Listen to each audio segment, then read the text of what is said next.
우리는 지혜로운 사람이 되기를 원합니다. 그런데 어떤 사람이 지혜로운 사람인지 잘 모르는 그런 경향이 있습니다. 일반적으로 우리는 지혜로운 사람을 다른 사람들이 경험하지 못한 다양한 경험을 가진, 다양한 방면에 다른 사람보다 많은 지식을 가진, 그리고 직면한 문제를 다른 사람이 생각하지 못하는 그러한 방식으로 잘 해결할 수 있는 그런 능력을 가진, 어떤 측면에서 보면 문제 해결 능력이 뛰어난 그런 사람을 두고 저 사람 참 지혜롭다라고 말합니다.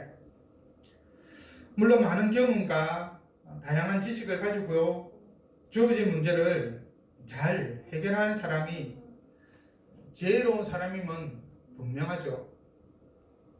그런데 문제는 이런 것만을 추구할 때 개인적으로, 사회적으로 많은 문제를 야기하게 된다는 사실입니다. 개인적인 차원에서는 인격장애나 사회 부조건 같은 그런 문제가 생길 수 있습니다. 사회적 차원에서는 지능 경제가 증가하고 그로 인해서 사회적 불안이나 또 사회적 시스템이 붕괴되는 그런 혼란이 생기는 그런 일들이 발생하게 되죠. 사람들이 불안에 떨어서 잘 돌아다니지 못하는 현상들이 생기는 것입니다. 그런 점에서 본다면 단순히 많은 경험과 지식을 가지고 문제 해결 능력이 뛰어난 사람을 지혜롭다고 하는 것은 완전한 평가는 아닌 것이죠. 그 같은 지혜는 어떻게 보면 좀 반쪽짜리 지혜라고 할 수 있을 것입니다.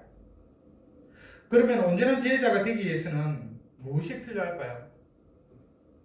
어떤 사람이 온전한 지혜자일까요? 오늘 전도서의 본문을 통해서 그것을 살펴보고자 합니다.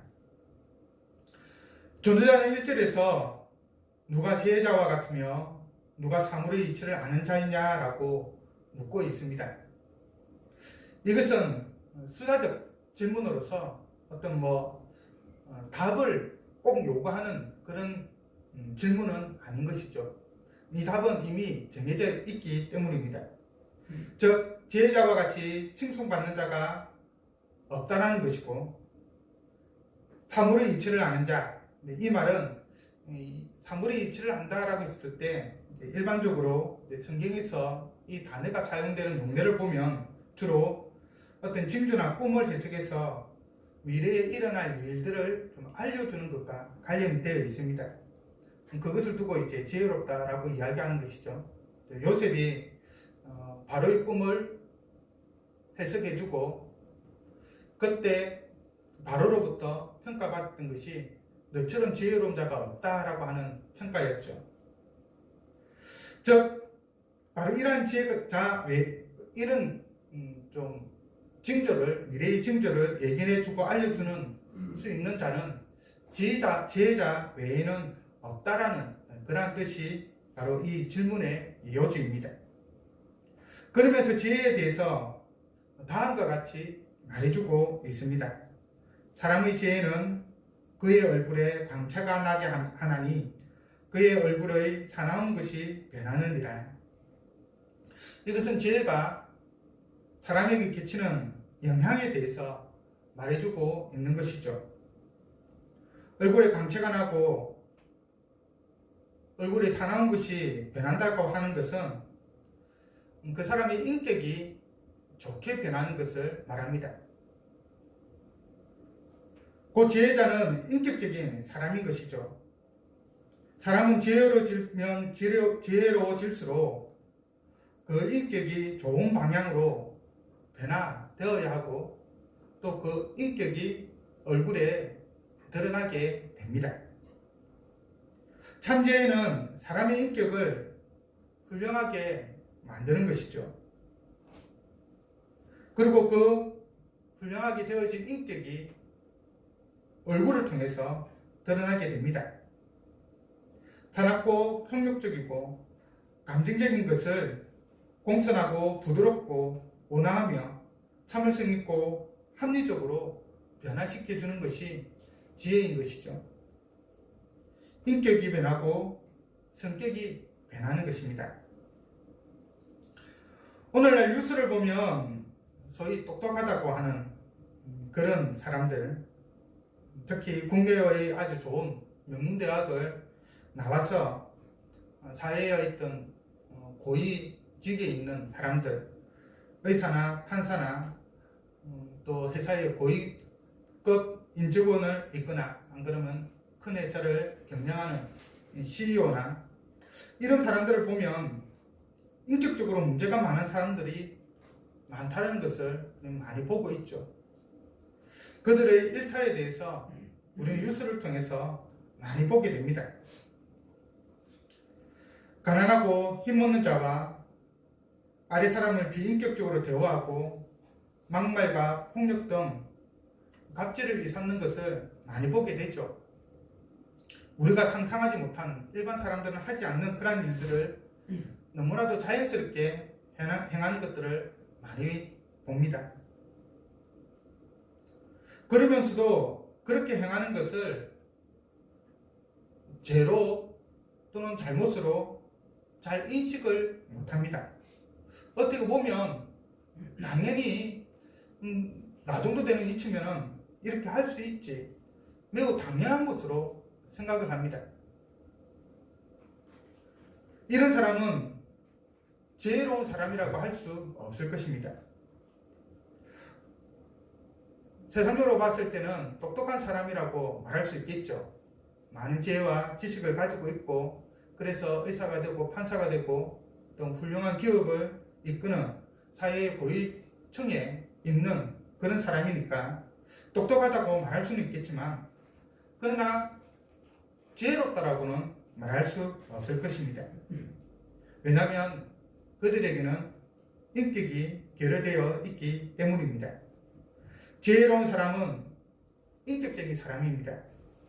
지혜가 사람의 얼굴에 광채가 나게 하고 그 얼굴의 사나운 것을 변하게 하는 것처럼, 지혜로운 자는 좋은 인격의 소유자이며 자신의 부족한 점을 고치고 단점을 변화시키며 모난 성격을 다듬을 줄 아는 그런 자입니다. 우리의 자녀가 지혜롭게 되기를 원한다고 한다면, 오늘날 보면 대부분의 경우에 지식을 주입하는 것을 우리 아이들을 지혜롭게, 우리의 자녀를 지혜롭게 하는 것이라 생각하는 경우가 많이 있죠. 그래서 학원을 보내고 그런 지식 주입하는데 모든 것을 다 투자를 합니다. 그러나 정말 중요한 것은 그런 지식의 주입이 아니라 인격 수양임을 우리는 반드시 기억해야 합니다. 인격적인 사람이 될 때에 지혜자의 첫발을 내딛는다라고 말할 수가 있는 것이죠. 그래서 우리의 자녀들이 지혜롭게 되기를 원한다고 한다면 이 자녀들이 인격적인 사람이 되도록 우리는 양육해야 할 것입니다.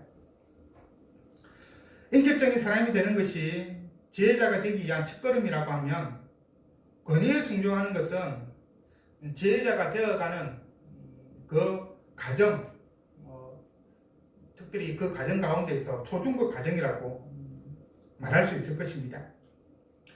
인격을 다듬는 것은 개인적인 것이죠. 내가 나의 인격을 다듬어 나가는 것입니다. 물론 옆에서 도와주는 사람이 있지만 나의 변화에 따라서 이루어지는 것이죠. 그래서 아주 개인적인 것입니다.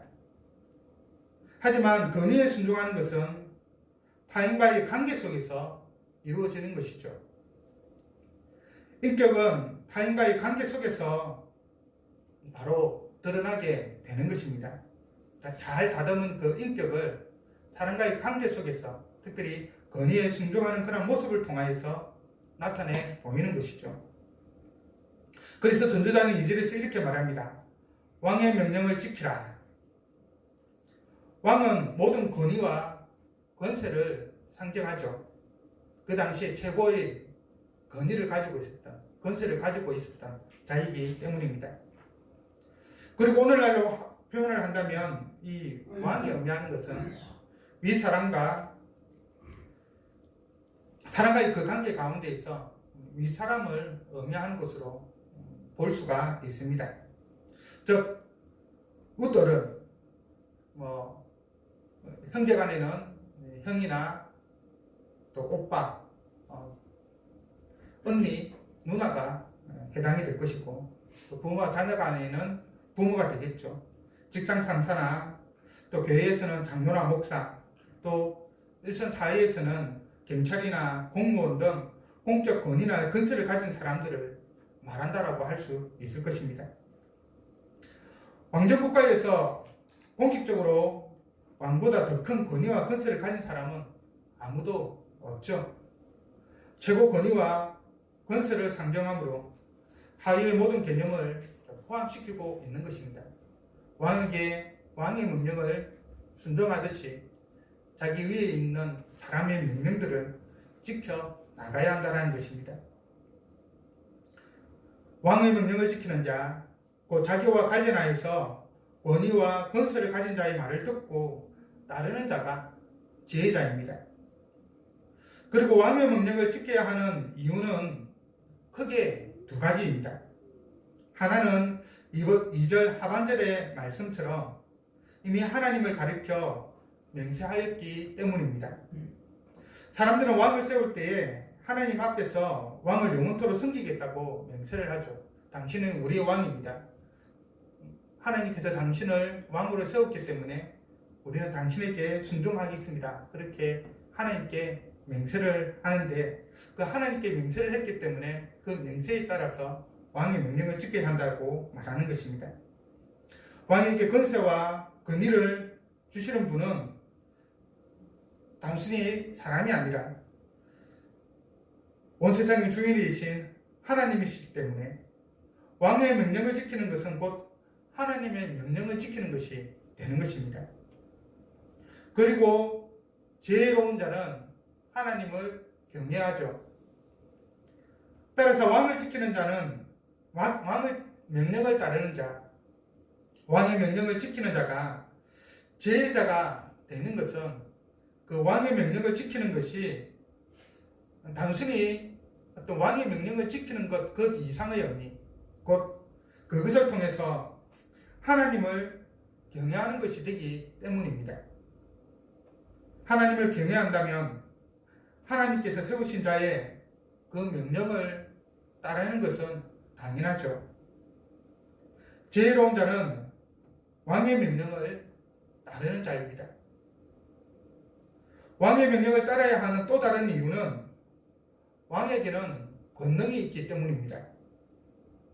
2절과 3절을 보면 왕은 자기가 하고자 하는 것을 다 행함이니라.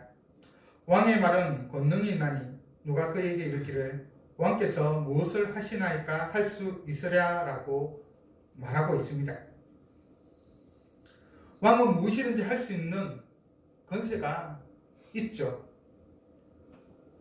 왕의 명령을 지켜야 하는 것은 왕의 명령을 지키지 않을 때 왕의 진노가 임하게 되고 그에 따라 불행을 겪을 수 있기 때문입니다.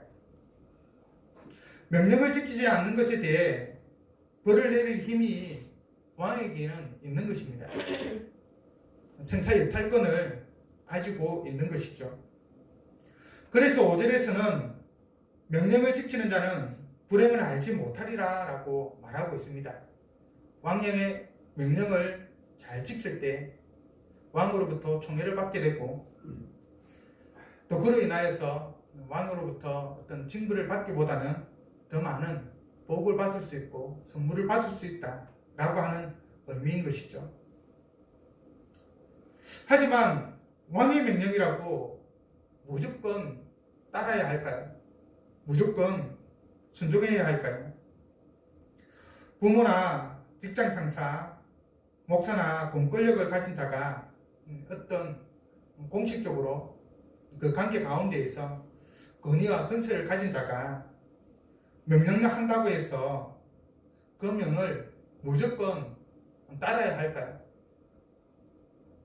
전도자는 지혜자는 왕의 명령을 지키는 자라고 말하지만 거기에 또한 예의를 두고 있습니다. 일반적인 의미에서 우리는 왕의 명령을 따라야 합니다. 하나님께서 그 왕을 세웠고 그에게 권위와 권세를 주셨기 때문입니다.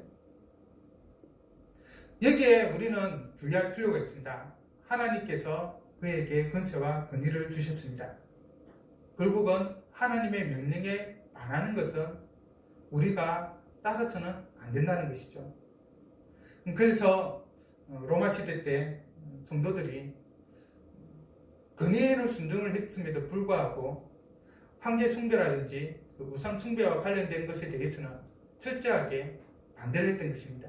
그러나 그럼에도 불구하고 믿는 자들이 일어나서 어떤 반란을 일으키거나 그렇게 하지 않았죠. 다니엘이 그랬고 에스라와 느헤미야도 그랬습니다.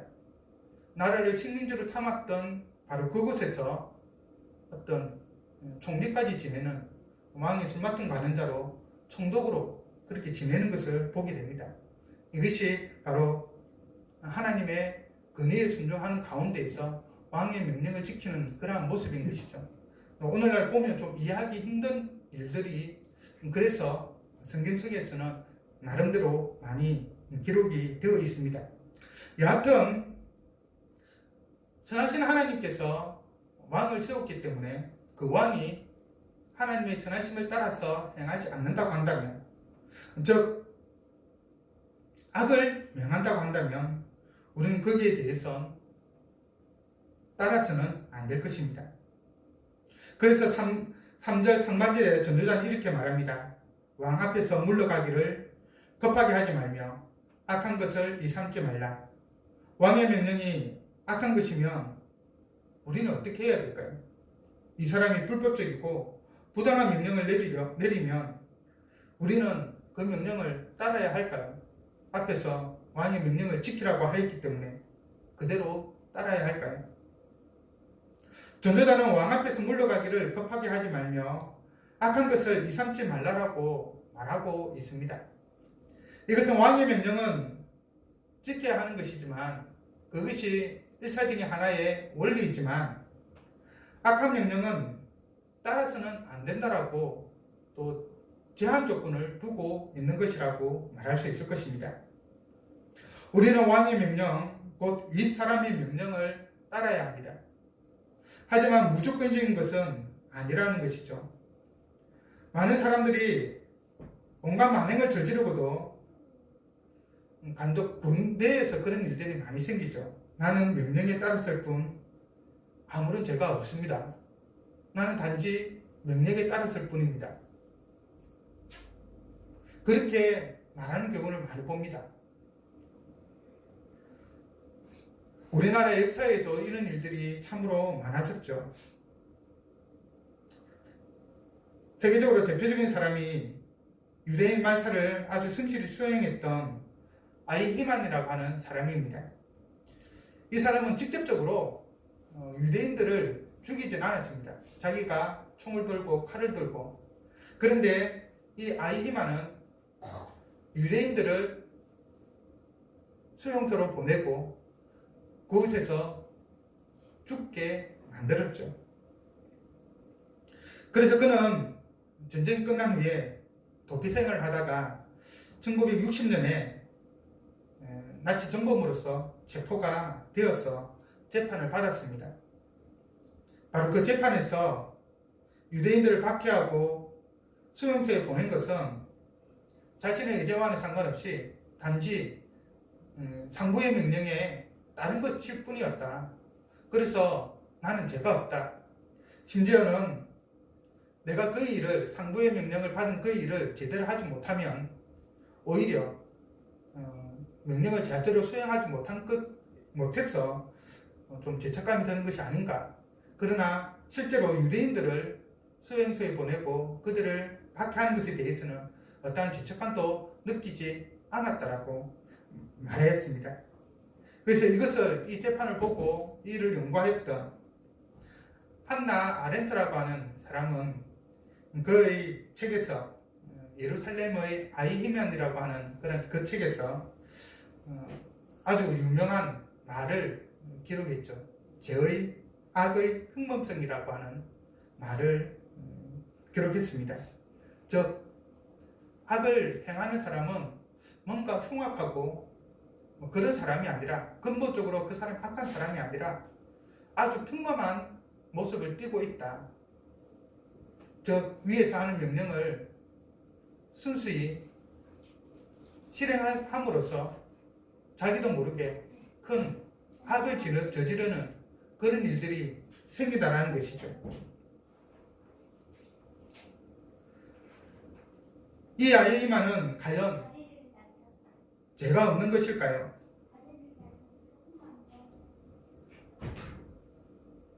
상부의 명령에 그대로 순종하였기 때문에 아무런 죄가 없는 것일까요? 왕의 명령을 지키라고 하는 전도서 8장 2절의 말씀만 본다고 한다면 그는 왕의 명령을 잘 따랐기 때문에 위에 권위에 권세에 잘 순종하기 때문에 아무런 죄가 없는 것처럼 보입니다. 오히려 순종하지 않았다면 그것이 죄일겠죠. 그래서 왕의 명령을 잘 지켰기 때문에 상을 받아야 할 것처럼 보입니다. 하지만 우리는 느낌적으로 이 아이히만의 행위가 정당화될 수 없는 그런 것이라는 것을 느끼죠. 왜일까요? 왕의 명령을 지켜야 하는 것은 무조건적인 것이 아니기 때문입니다. 그래서 전도자는 왕의 명령을 지키라고 권하면서도 이어서 왕 앞에서 물러가기를 급하게 하지 말며 악한 것을 일삼지 말라라고 말합니다.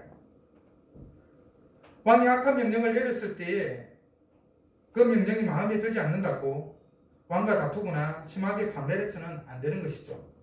그 면전에서 당신의 명령은 잘못된 것입니다. 악한 것입니다.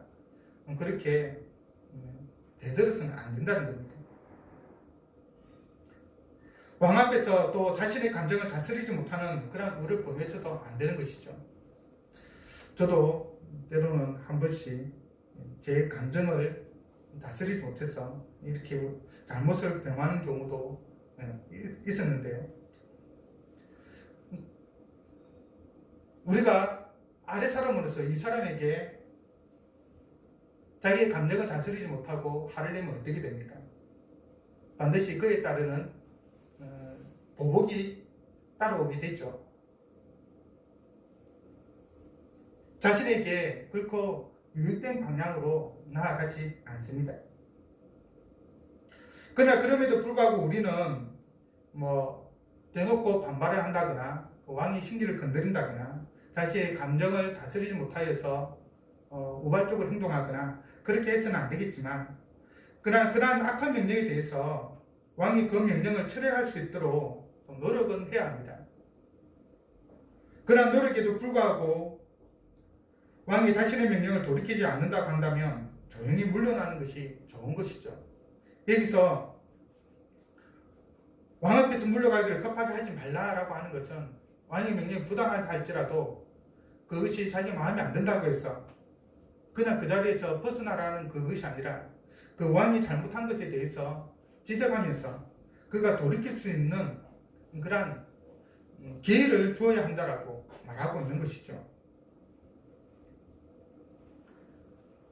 그리고 조용히 물러나야 하는 것은 왕의 명령을 계속해서 거부하거나 반대 의견을 제시하게 되면 어떻게 됩니까?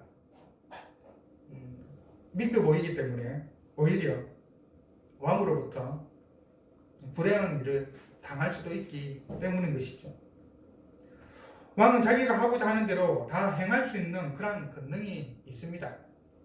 우리는 우리 기분대로 행할 수 없지만 힘을 가지고 있는, 근세를 가지고 있는 사람은 자신의 기분에 따라 자신이 하고 싶은 대로 행할 수 있는 것이죠. 그것이 옳은 일이든 악한 일이든 관계가 없습니다. 왜냐하면 그것에 대해서 통제할 수 있는 사람이 아무도 없기 때문인 것이죠. 왕이 결정을 한다고 한다면 특히 어느 누구도 왕께서 무엇을 하시나이까라고 말할 수 없습니다. 왕의 결정에 대해서 이러쿵저러쿵 할 수가 없는 것이죠. 그것이 왕이 가진 권위이고 권세인 것이죠. 왕의 결정에도 불구하고 계속해서 반대를 한다고 한다면 틀림없이 그 사람에게는 불행한 일이 닥칠 것입니다. 그런 점에서 자기의 생각과 왕의 생각이 다르다고 한다면, 왕이 행하는 그 일들이 악한 것처럼 보인다고 한다면, 그래서 그 때문에 자기가 악을 행해야 되는 그런 상황이라고 한다면 그 앞에서 조용히 물러나는 것이 어떻게 보면 지혜로운 행동이라고 할 수가 있는 것이죠. 그래하여서 악을 행하는 그 일에 동참하거나 앞장서지 않는 것이 바로 지혜로운 것입니다. 지혜로운 자는 왕의 명령을 지키는 자입니다. 그러나 그 명령이 악한 것이라고 한다면 지혜롭게 거부해야 합니다. 우리는 왕의 명령이라고 악을 행해도 괜찮다라고 하는 그런 생각을 버려야 합니다. 자기 정당화해서는 안 되는 것이죠. 이거는 내가 행하는 것이 아니야. 이건 명령일 뿐이야. 그게 아니라는 겁니다. 명령에 순종하는 것이라 할지라도 악은 악이기 때문입니다. 분명 왕의 명령을 지키면 불행을 알지 못할 것입니다. 승승장구하는 것처럼 보일 것입니다. 그러나 그것은 그 왕이 살아있는 동안만 그러하고 또한 선한 명령일 때만 그러합니다. 그래서 지혜자는 왕의 명령을 지키되 그 명령이 어떠한지를 분별한 후에 행동할 것을 요구하고 있습니다. 왕의 명령을 지켜야 하지만 그 왕의 명령이 선한 것인지 또는 악한 것인지, 이 때문에 악을 행하게 되는 것인지, 그런 것을 분별한 후에 행동하라고 말하고 있는 것이죠. 불법과 악행과 부당한 명령을 잘 거부하여서 악을 상가행하는 자가 상가행하지 않는 자가 바로 지혜자입니다. 그 같은 지혜자가 되기를 바랍니다. 마지막으로 지혜자는 때와 판단을 분별하는 자입니다. 5절 하반절에서 전도자는 지혜자의 마음은 때와 판단을 분별한다라고 말하고 있습니다. 개인의 인격 소양이 지혜자가 되는 인문이고 타인과의 그 관계 속에서 권위와 권세에 순종하는 것이 지혜자가 되는 그런 초중고 과정이라고 한다면, 때와 판단을 분별하는 것은 훨씬 넓은 차원에서 지혜자가 되는 고급 과정이라고 할 수 있을 것입니다. 때와 판단을 분별한다는 것은 가장 시의적절한 말과 행동을 한다는 의미이죠. 예를 들면 왕의 명령에 대해 이견을 제시할 때 어떤 말을 어떻게 하고 또 언제 멈춰야 하며 언제 물러나야 할지를 잘 분별하는 것이라고 할 수 있을 것입니다. 그 지혜자는 상황을 잘 파악하고 합당한 데를 인식하여서 그에 맞게 행동을 하는 자라고 할 수 있습니다. 때와 판단을 잘 분별해야 하는 것은 그렇지 못할 경우에 심한 화를 당하기 때문입니다. 그래서 전도자는 6절에서 무슨 일이든지 때와 판단이 있으므로 사람에게 임하는 화가 심함이니라 라고 말합니다. 모든 일에는 때와 절차, 즉 판단은 때가 있습니다. 아직 무화과의 때가 아닌데, 무화과가 익어서 따먹을 때가 아닌데 덜 익은 무화과를 따서 먹으면 어떻게 되죠? 덜 익은 무화과를 먹어본 사람 알 겁니다. 입안이 뭐라고 해야 될까, 따끔거린다고 해야 될까, 새한 느낌 들면서 상당히 고통스럽죠. 어떤 일을 절차를 무시하고 진행하면 때로는 그 일 자체가 원천무효가 되는 경우가 많이 있습니다. 지도상으로 보면 절차를 제대로 밟지 않으면 그냥 돌려보내고 또는 그 계획 자체가 사라져 버리는 경우가 많이 있는 것이죠. 모든 일에는 때와 판단, 곧 절차가 있는 것입니다. 그래서 우리는 그것을 따라야 합니다. 그렇지 못하게 된다면 심한 화를 당하게 됩니다. 때와 절차에 맞게 행동할 때에 그 임하는 화가 때와 절차에 맞지 않게 행할 때에 그 임하는 화가 매우 심한 것이죠. 때와 판단을 분별한다면 그 상황에 따라 시의적절하게 행동한다면 우리는 심한 화에서 벗어날 수 있습니다. 이것이 지혜가 주는 유익입니다. 그런데 이 때문에 많은 사람들이 지혜에 대해서 오해를 합니다. 마치 지혜가 모든 것을 해결해 줄 수 있는 것처럼 착각을 하는 것이죠. 때와 판단을 분별하는 지혜가 있으면 심한 화를 벗어날 수 있기에 끊임없이 지혜를 추구하고 지혜가 모든 것을 해결해 줄 수 있다라고 그렇게 생각하면서 살아갑니다. 하지만 모든 때와 판단을 다 분별할 수는 없고 또 어떤 때와 판단을 분별한다 하더라도 정확하게 그 때와 판단을 분별하는 것도 불가능합니다. 그래서 사람에게 임하는 화가 제대로 예측할 수 없게 되고 그 때문에 심하게 화를 당하게 되는 것이죠. 아무리 뛰어난 지혜자라 할지라도 모든 것을 다 알 수는 없습니다. 100% 완전하게 모든 것을 분별할 수는 없습니다. 알 수 없기 때문에 사람에게 임하는 화가 심한 것이죠. 안다면 준비를 할 것인데 모르고 당하기 때문에 큰 화를 입는 것입니다. 예를 들어서 우리가 계단을 내려올 때 보면 어느 정도 계단이 있다는 것을 의식적이든 무의식적이든 인지하고 내려오면은 계단에서 다치는 경우는 없죠. 그런데 간혹 이 계단에서 인지를 잘못하여서 마치 이제 계단을 다 내려왔는데 계단이 하나가 남아있을 때는 어떻게 되죠? 자기 중심을 잃게 되죠. 발을 헛듣게 되어서. 그 순간에 어떻게 됩니까? 좀 심한 경우에는 허리를 삘 수도 있고 또 넘어져서 심하게 다칠 수도 있는 것입니다. 넓은 차원에서 보면 우리의 인생이 그러한 것이죠. 그래서 전도자는 7절과 8절에서 사람이 장래의 일을 알지 못하나니 장래의 일을 가르칠 자가 누구이랴? 바람을 주장하여 바람을 움직이게 할 사람이 없고 죽는 날을 주장할 사람도 없으며 전장할 때를 모면할 사람도 없으니 악이 그의 주민들을 건져낼 수는 없느니라 하고 말합니다. 아무리 훌륭한 지혜자라 할지라도 장래 일을 알고 가르칠 사람이 없습니다. 아무리 지혜로운 자라 할지라도 현재 일어나고 있는 일들과 관련해서 그 모든 일들에 대해서 적당하게 대처할 수 있는 자는 없습니다. 왕과 같은 무수부리의 근처를 가진 자라 할지라도 바람을 자기 뜻대로 부를 수 있는 자는 아무도 없는 것이죠. 죽음을 임의로 조종할 수 있는 사람은 없습니다. 반드시 모든 사람이 죽습니다.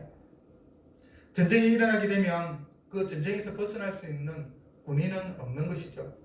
전시 체제가 되면 모든 군인이 군대에 소집되어서 전쟁에 나가야만 합니다. 악행하는 자가 비록 형통한 것처럼 보인다 할지라도 악은 그 행위의 결과로부터 악행하는 자를 구해내지 못합니다. 장래 일을 주장할 수 없는 것처럼 현재 일도 주장하지 못하는 것이 우리 사람들의 운명인 것이죠. 모든 것은 하나님의 주권하에 있습니다.